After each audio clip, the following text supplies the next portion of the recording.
Oi, pessoal. Hoje nós vamos começar o nosso estudo sobre a sintaxe do período simples. Sempre que a gente pensa em sintaxe, nós estamos pensando na estrutura da oração, da frase como um todo. Olha o exemplo dessa charge. Interessantes palavras as que inventamos são.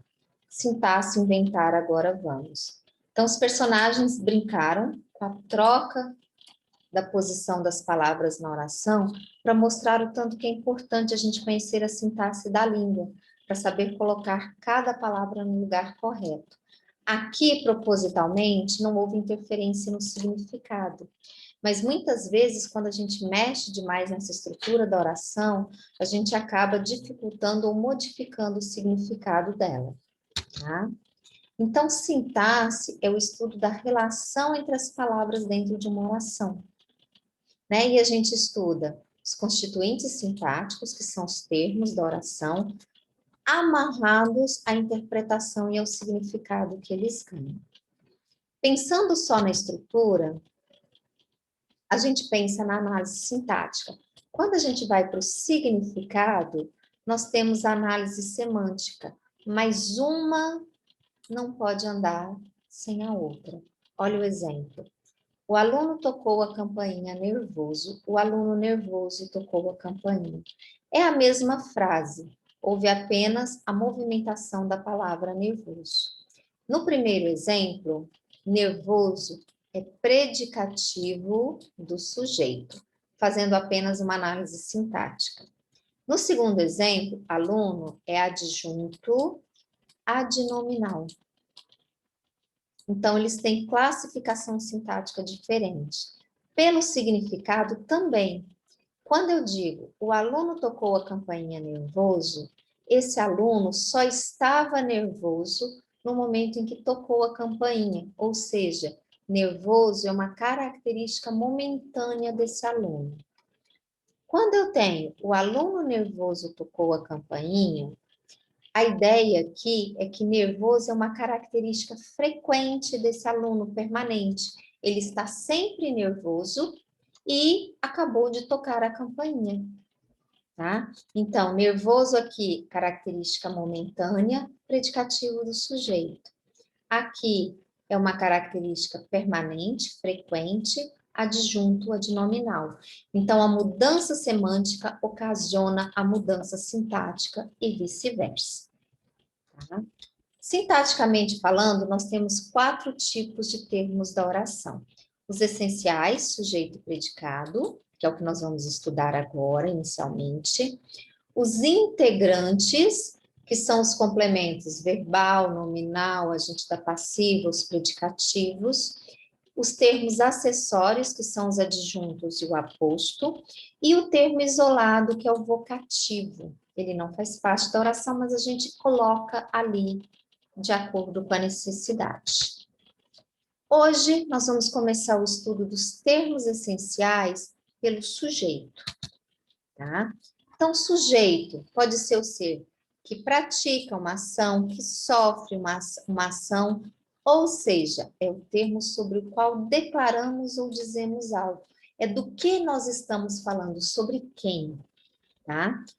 Para identificar o sujeito da oração, a gente vai ao verbo e fazemos a pergunta o que ou quem, tá? Então, para identificar o sujeito, pergunta-se o que ou quem antes do verbo. Olha só. Jéssica estudou muito. Quem estudou muito? Jéssica. Vanessa foi maltratada. Quem foi maltratada? Vanessa. Geise é uma ótima aluna. Quem é ótima aluna? Geise. Tá? Então, sempre que eu quero identificar o sujeito, pergunto o que ou quem antes do verbo. O núcleo do sujeito é a palavra mais importante. Os jovens adoraram a iniciativa. Quem praticou a ação de adorar a iniciativa? Então, os jovens é o nosso sujeito. Entre o artigo os e o substantivo jovens, a palavra mais importante é jovens, que funciona como núcleo desse sujeito. Dependendo de como o sujeito aparece, ele vai se classificar em determinado, quando eu sei quem é, e indeterminado, quando eu não sei. Os sujeitos determinados podem ser simples, quando possui só um núcleo, ó, a menina sorriu, estou falando só da menina. Composto, quando possui mais de um núcleo, Romeu e Julieta morreram de mal de amor. Quem morreu do mal de amor? Romeu e Julieta. Estou falando de Romeu e Julieta, dois termos, então período composto. O sujeito oculto, ele não aparece escrito, mas a gente sabe exatamente quem é. Pelo contexto, porque já foi escrito antes, ou pela terminação verbal, como aqui no exemplo. Preciso buscar ajuda imediatamente. Quem precisa buscar ajuda? Eu. Então, não está escrito, mas eu sei quem é sujeito oculto. O sujeito indeterminado, ele não aparece escrito e nós não conseguimos dizer quem é. Tá? Então, ele não se pode ou não se quer identificar o sujeito, né? E ele pode aparecer de duas maneiras diferentes. Com o verbo na terceira pessoa do plural ou com o verbo na terceira pessoa do singular seguido do pronome si, que se chama índice de indeterminação do sujeito. Além desses 4 tipos de sujeitos, são 2, mas se subdividem em 4, né? Nós temos a oração sem sujeito, que é quando a oração nós temos o verbo impessoal. Nós temos 3 tipos de verbos impessoais.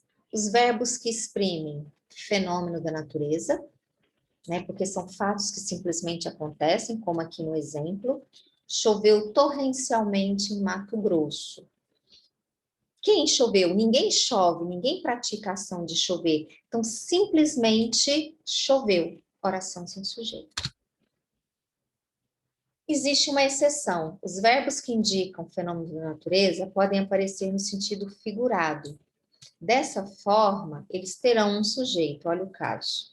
Choveram reclamações contra aquela empresa. O que choveram? Reclamações. Então, reclamações aqui funciona como sujeito do verbo choveram, que aqui não é um fenômeno da natureza, é uma forma de se falar. Há ainda a oração sem sujeito com os verbos que indicam tempo cronológico ou clima. Tá? Qualquer verbo, aqui eu citei 3 exemplos, fazer, ser e estar, mas pode ser com qualquer verbo que indique esses tempos, principalmente o tempo transcorrido, passado. Ó, faz 2 anos que ele saiu. São 2 anos, mas como é tempo transcorrido, o faz no singular. É 1 hora no singular. Está frio no singular. E o último caso de oração sem sujeito é o verbo haver no sentido de existir, né? Há muitos alunos na sala, né? Muitos alunos é plural, mas o a fica no singular, porque os verbos impessoais sempre aparecem na terceira pessoa do singular, ok? Mais uma observação, o verbo existir não é impessoal. O verbo haver no sentido de existir, sim, mas o verbo existir, não. Existiam 4 pessoas interessadas na vaga. O que existiam? 4 pessoas interessadas na vaga. Então, oração sem sujeito, né? São os verbos que indicam fenômeno da natureza, ok?